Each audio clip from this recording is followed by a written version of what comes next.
السلام علیکم ګرانو کتونکو، زه دا وخت راغلی ما کوم چې د باجوړ مشهور سواد دي غونځاخي او امرسي دا څنګه جوړیږي او دا کم ځای ته رسي.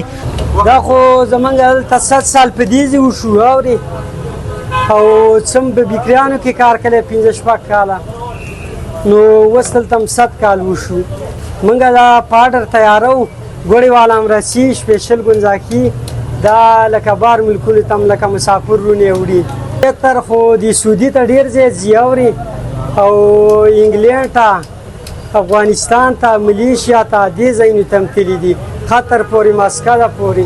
دغو ځایونو موږ ته مسافر ویلي لکه چې کوم یې وړي اورې موږ ته یې ویلي چې دې ځایونو ته تللي. سپیشل کارکو دی، بیا په هغه کې هر څه وړېږي، انډې شوې د چرګو، دغه بادام پلي ملي هر شی پکې هرته واورې قسمه قسم شی موږ تیارو هر قسمه. مخکې خو به داسې وه چې کورونو کې به پخېدل، خو اوس دا شی لکه ډېر عام شو که نه، نو اوس یې کور څوک نشي تیارولی بازارونو ته لکه خلک پکې نه دی. اوس دلته اډرونو باندې 10 دړی او 20 دړی دا خلک وړي اورې د ودونو له یو شي بل باجوړ کې استعمال بیخي ډېر دی اورې او د ملکونو ته مسافر لا کراچۍ، لاهور. زمونږ دوکان خو د بایپاس عنایت کلي بازار بایپاس باندې او جومات ګول مارکیټ جومات نه دی دې خوا ته دی او زمونږ نمبر دا 0307 57 087 61.